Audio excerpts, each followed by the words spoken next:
Hi writers, I'm Lauren Sapala, and today I'm talking about writers who are triggered by both praise and criticism.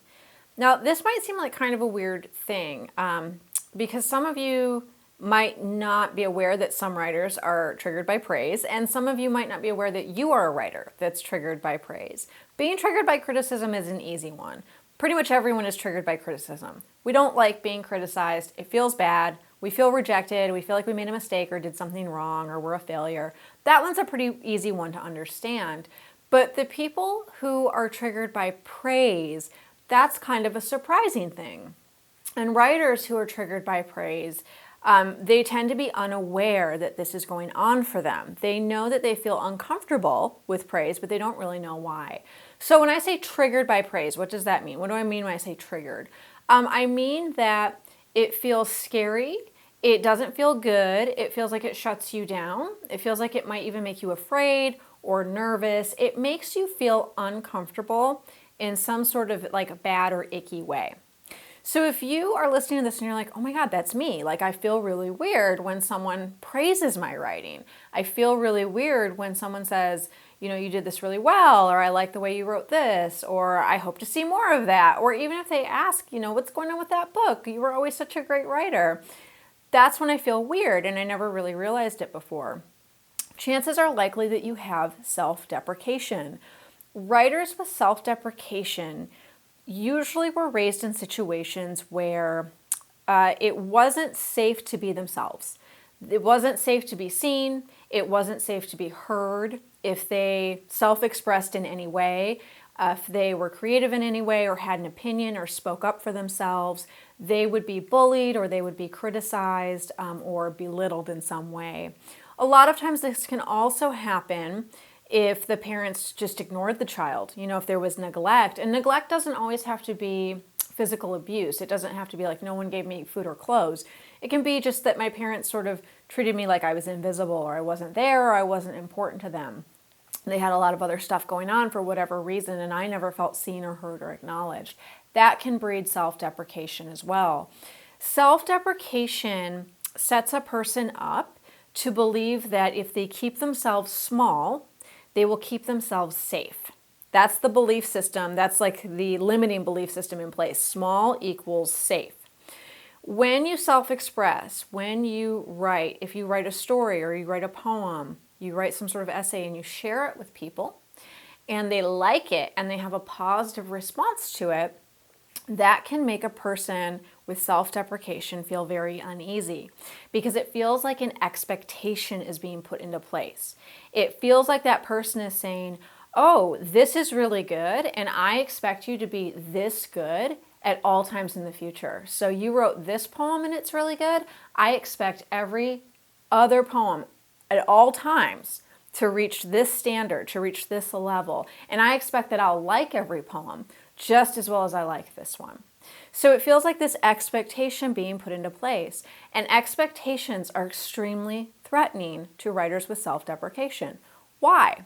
So first of all, there's that uncomfortable feeling of being exposed, right? Like small equals safe. When someone sees them and praises their poem, they're not being small anymore. They are expanding. They're moving into their bigness. They're being seen. That can feel very uncomfortable.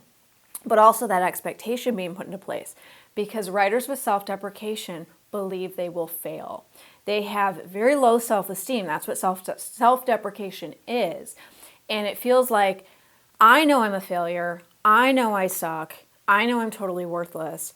If anyone else finds this out about me, if I disappoint anyone else, like if they think that I'm adequate or I'm good enough or I'm actually good at something and that expectation is put into place and then I disappoint them like I will because I know I suck, then they're going to be so disappointed that they'll withdraw the love and I'll be rejected.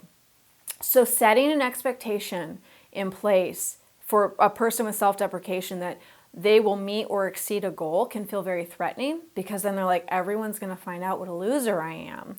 Everyone's going to be disappointed because I'm going to fail, and I surely will fail because I'm worthless. And then that love will be taken away from me. I'll be abandoned. So it triggers a very deep core sense of shame and a fear of abandonment. And that's why it feels so bad and so icky to writers with self-deprecation when someone praises their work. It feels threatening, right? There's all of this kind of this cocktail of fears going on for them. So what happens is they will usually try to shield themselves from that. And that's why people with self-deprecation, writers with self-deprecation, oftentimes will try to set the bar low. If someone says, hey, I bet you could write haiku, like you've written some good poetry before, I bet you'd be great at it. The writer with self-deprecation instantly and instinctively will say, oh, no, you've got the wrong person. I'm sure I'd be awful at it. I can barely string two words together.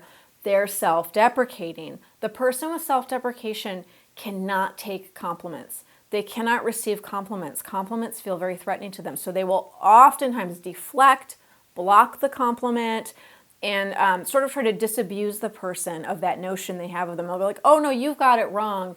I'm not that person. I'm actually a loser. Because they feel like if I set the bar low, if I make it clear that the person should have low expectations of me, when I fail, it will be okay. When I fail, they will have expected it. They didn't expect much more out of me. No one does. But at least they won't withdraw the love. At least I won't be abandoned. Love withdrawal and abandonment is one of the deepest fears that a human being can have and that a human being can deal with. So, writers with self-deprecation, if you're watching this video and you're like, oh, good grief, this is definitely me, and I feel overwhelmed by this information, you're not alone. There are tons of writers out there with self-deprecation. It's a really common thing. There's stuff you can do to work past it. It's not an overnight fix. It's not an easy thing. But something you can do is start to practice receiving compliments, receiving praise, knowing it's going to be uncomfortable and letting it be uncomfortable. I'm not saying that you have to push yourself to love it or feel totally okay with it. But if you can just be aware of like, oh, okay, that's interesting. I got a compliment. I'm feeling really uncomfortable. I'm just going to be aware of that and I'm going to sit with it and I'm going to say thank you. I'm not going to deflect. I'm not going to block the compliment. I'm just going to say thank you and then the conversation can move on. Again, this takes a lot of practice because the blocking and deflecting, it's such an instinctive reaction. So you might want to have a little reminder on you, and, or a little reminder that you use whenever you get that compliment, even if it's just like, okay, just say thank you, just say thank you. Keep it really simple and short so that when you get triggered and that old script comes up of blocking and deflecting, you can be like, no, I need the new script. The new script's got to be simple and short so that you can remember it even when you're in that moment and you want to go right back to the old script. Thank you so much for watching this video today. If you have self-deprecation, whether you're a writer or not, I'd love to hear from you in the comments.